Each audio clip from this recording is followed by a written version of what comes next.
So with the final installment of Eliza's story coming out later this year, I decided I wanted to do a video series going through and reading Until the Dawn, the first book in the Eliza Marow series, on YouTube. Let's jump right in. Chapter 1. The Last Marow. Goodbye. That is a word with which I have become uncomfortably accustomed. To say that I had gotten used to it would not quite be the right wording. Goodbyes never sit right in the human soul, much less when they're permanent. No, that's something to which you certainly never could, and never should, allow yourself to become numb. But I think the worst part is trying to wrap your mind around this new normal that has forced itself on you without so much as an ask. It feels somewhat akin to when you get pulled over for running a stop sign that you didn't see. This bad thing is happening to you, but you don't know why, even though you try your hardest to think if maybe you did something wrong. But then afterwards you tell yourself that bad stuff just happens. It happens to everybody and there's nothing you can really do about it. Or maybe it's more like being diagnosed with some kind of skin cancer. You're not really dying, but everybody treats you like you are. You read stories online. You hear about it happening to friends of friends, but when it happens to you, it feels so unsettlingly uneventful. Your life has changed forever in an instant, but you're still wearing the same clothes. The air in the room smells the same.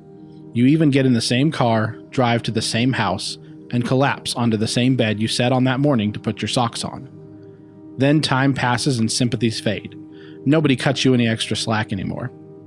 In the end, you tell yourself there really wasn't any reason why it happened to you. It's all just random. The universe isn't out to get you. You're not that special. Of course, neither of these things can really convey the depth of what it feels like to lose a parent. Nothing can. And if all that wasn't bad enough, then came the investigation. When my mom died 4 years ago, the investigation felt like it would never end. I spent months meeting with the police, looking at mugshots and answering the same questions over and again. All of that just to have her death ruled as a suicide in the end. But it wasn't suicide. I couldn't really explain how I knew that. It just didn't make any sense. My mother was not just happy, she was resilient. I know the stats about people who seem like they're happy and how many of them are actually suffering from depression. I became exhaustively familiar with far too many aspects of suicide during that season of my life. But she never hesitated to open up about how she was feeling. She spoke constantly about her love of life and her family. Not once did she even give the slightest sign that she found the world anything less than delightful and wonderful.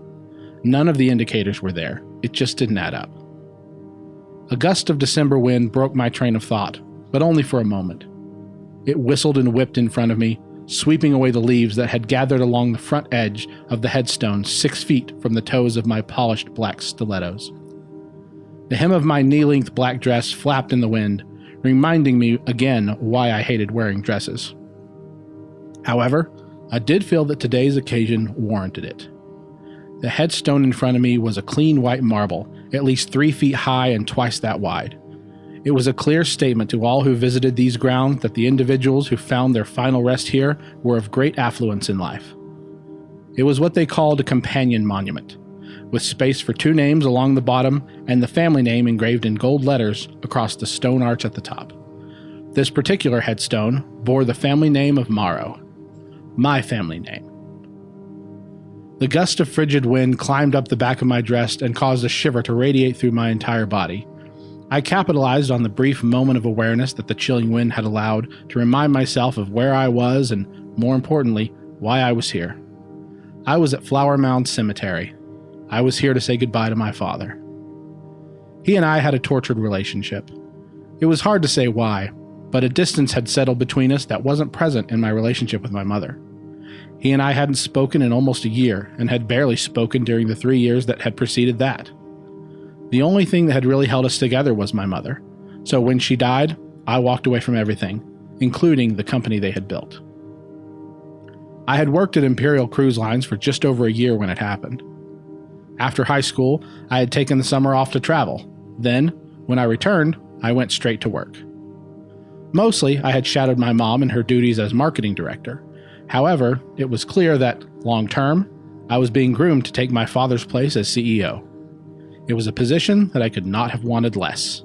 But now, with both of them gone, the choice no longer seemed like it was mine to make. I surveyed the fresh pile of dirt that covered my father's grave. The graveside service had been only yesterday, but it felt like he had been gone so much longer. The day of the funeral had gone by in such a blur. It was a frenzy of relatives, formalities, and more lip service than anyone should have to ever bear. In the rush of it all, I had never actually found a moment to really say goodbye. I decided later that it was for the best. In the end, it seemed to me to be an experience that would be better not shared. I closed my eyes as I attempted to form a coherent thought and piece together some sort of fitting farewell. I could give a long, heartfelt eulogy to the dirt pile in front of me that would somehow miraculously give me some kind of closure over a lifetime of paternal absence. Or maybe I could whisper a simple goodbye, punctuated with a promise of eternal, posthumous daughterly love. I opened my mouth to begin, but the words simply wouldn't come. I stood, mouth agape with pregnant expectation for a moment before I let it drift closed again. I felt a twinge of guilt in my gut as I settled on the decision to say nothing. In the end, it didn't matter. Just like when he was alive, he wasn't even listening. I pursed my lips together, trying to suppress the flood of emotions. I suppose that's normal under the circumstances, but it certainly wasn't the emotions I was expecting. Grief replaced instead with regret. Sadness replaced with anger. And instead of the peppering of good memories that usually accompanies this caliber of bereavement, there was nothing. I'm sure we had those good memories, but right now they were eclipsed. A hand gently rested on my left bicep. "Are you ready, Miss Wendy?" Parker said gently. Parker was my dad's driver. He was ex-military of some kind, though he never really talked about it. Anytime I would ask him about his time in the service, he would always just smile and say, "Some things are too heavy for young hearts to carry." He had been with the company since I was born.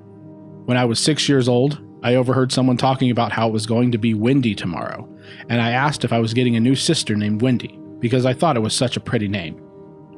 Since that day, Parker has called me Miss Wendy. I guess he's my driver now. "Yes," I whispered my answer. "I think so." He held out his arm to escort me back to the car. After we had taken 4 or 5 steps, my phone began vibrating inside the purse that hung from my shoulder. I released Parker's arm and started rifling through my bag for the phone.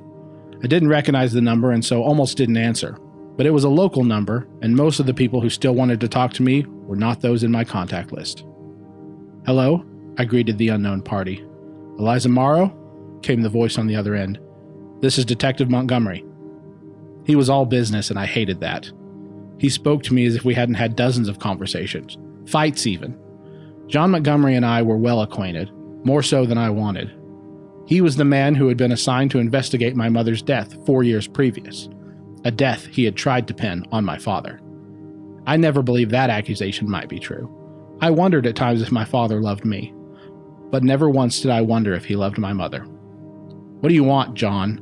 I responded, already impatient. He stuttered, clearly shaken by my informal response. "I've been assigned to investigate the death of your father, Joseph Marow, and I was—" "Investigate?" I snapped back. "Investigate what?" "The circumstances surrounding his death." "He was drunk. He crashed head-on into a concrete divider. Case closed." My callousness towards it all surprised even me. There were few things that could excite my temper like the subject of my father's drinking. He had never really been a drinker until my mom died. First, it was how he would relax in the evenings. Then it was his coping mechanism. Then it became his addiction. He spent 6 months in rehab after the COO, who was also his father, and my grandfather, found a near-empty bottle of Glenlivet tucked away in his bottom desk drawer. The last time we spoke, he told me he had been sober for 3 months. Turned out that was about his limit. "We look into almost every sudden or unexpected death to some degree or another," he argued, maintaining his professionalism, yet unable to hide the slightest hint of annoyance, especially considering the prominence of your family and the previous case related to it. "I can't believe you. The dirt on my dad's grave isn't even packed down yet, and you're already calling to harass me." "Miss Marow, I assure you I'm not trying to harass you. Just an instinctive natural talent, I guess." Now he was clearly agitated. Miss Marow, he said firmly, I just need you to come down to the station so we can talk. I'm not interested in your conspiracy theories about this one, John. You can tell me why you want me to come down there, or I can hang up this phone. It would be better if we spoke in person. Last chance. Listen, I wouldn't be calling you if it wasn't completely necessary that we... Goodbye, John, I said before pulling the phone away from my ear. Eliza, he barked, regaining my attention. What? I nearly yelled back. The line remained silent for long enough that I thought maybe he had hung up. After a moment, he let out a conceding sigh. I just got off the phone with the medical examiner. His tone had softened again. And, I pressed. He paused for just a moment more. They found something in the autopsy, he said.